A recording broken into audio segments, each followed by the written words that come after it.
Hey guys, Funny Guy Timmy here again for another video that I'm sharing with you guys.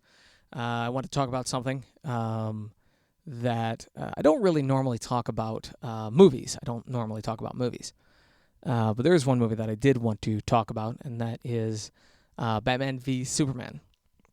Have a couple theories, and I know that there's a lot more people out there that are more upset than I am, especially with Doomsday, and I came up with a theory that about Doomsday that it could possibly be, but it's probably not. They probably made a huge mistake.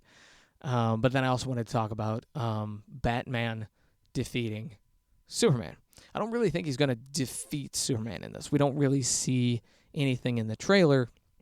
It really indicates that Superman goes down. We see Batman get a few real hits in. We see Superman pulling his punches.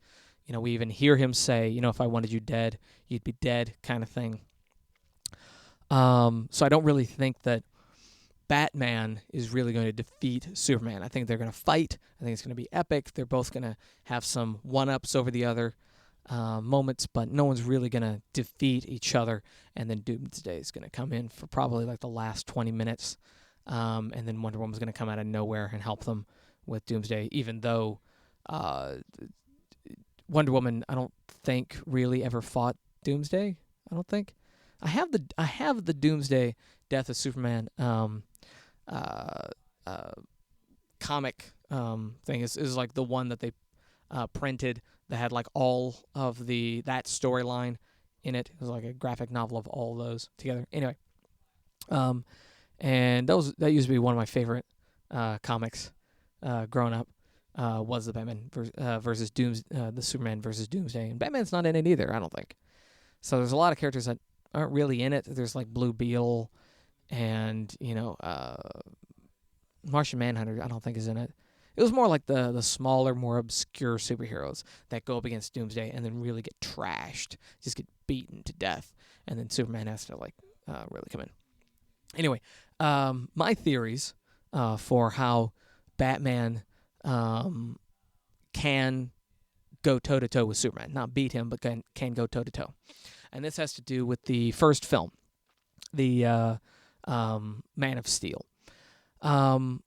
If you notice, in the Man of Steel, the Zod's men and anyone from Krypton has superpowered suits.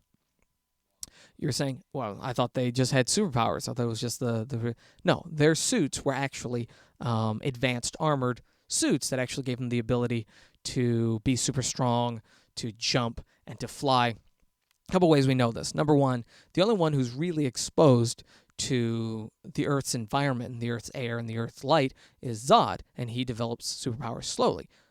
He didn't have any of those abilities like X-ray vision, super hearing, laser vision, stuff like that, and the ability to fly until his mask came off and he started getting exposed.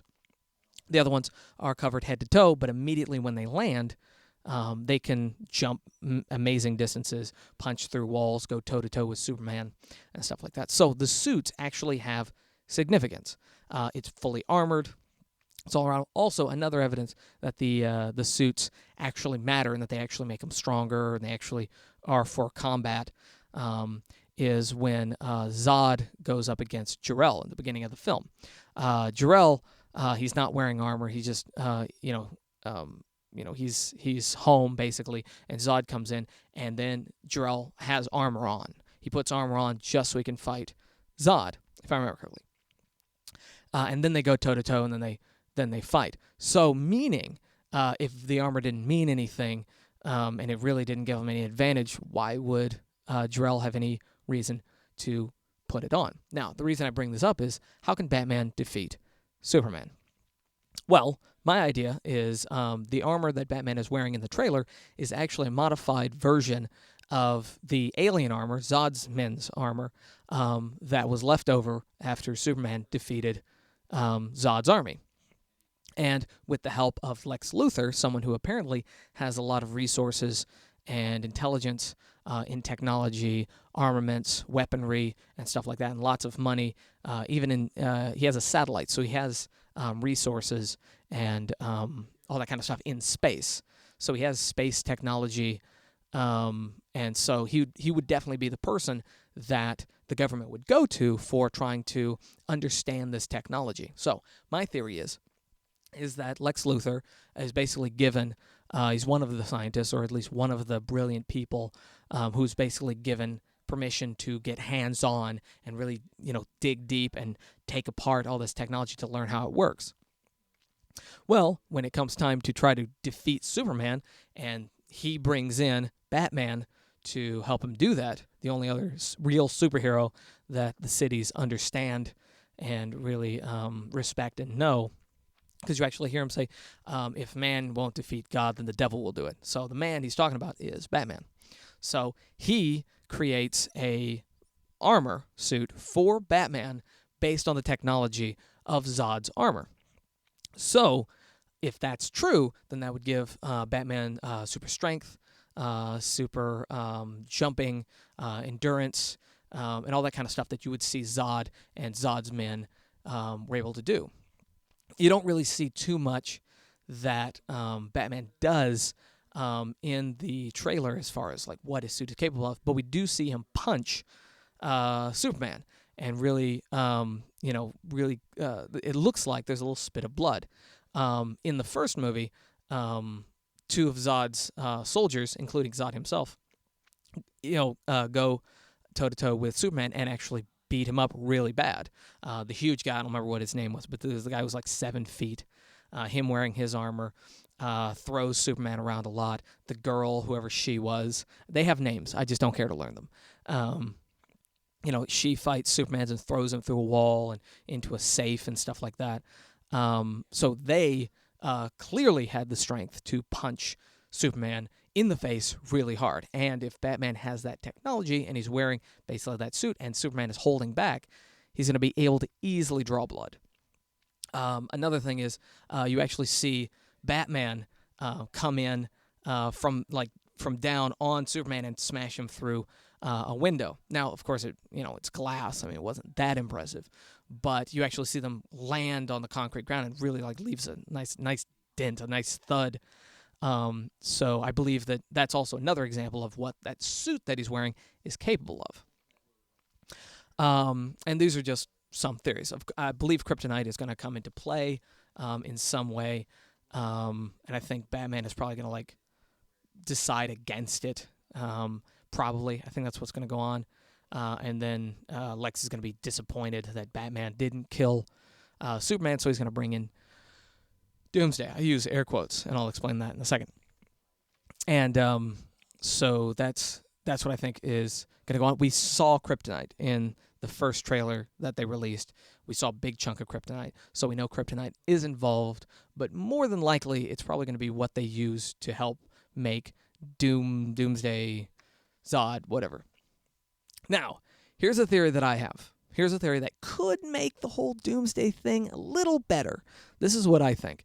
I think that our Doomsday in the trailer is not actually Doomsday, is Doomsday-ish, but my theory is he's more Bizarro than Doomsday. Couple reasons. Number one,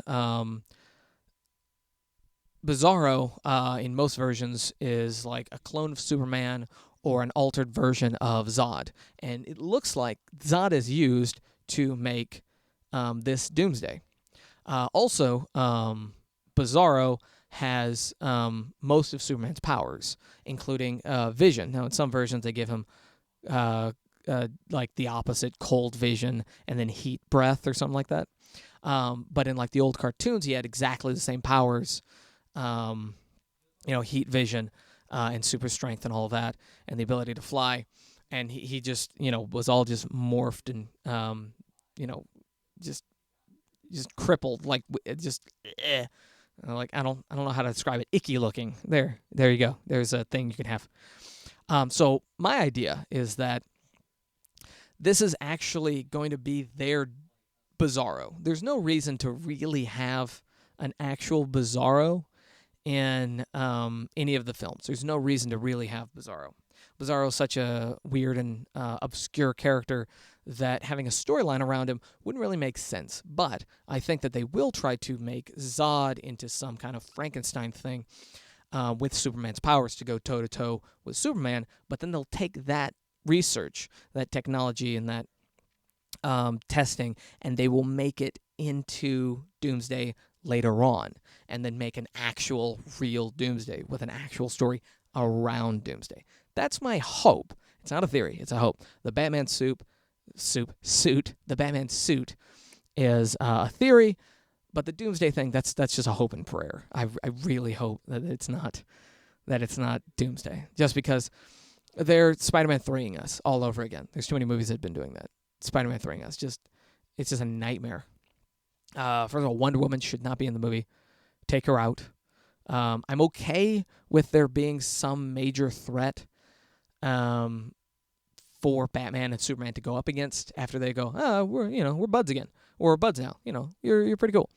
But I would rather it have been Lex Luthor himself, like him putting on his own armor suit. That's like a step above whatever Batman had, and then really goes to town, and then they have to team up. I think that would have been better, but unfortunately, that's obviously not what we're getting.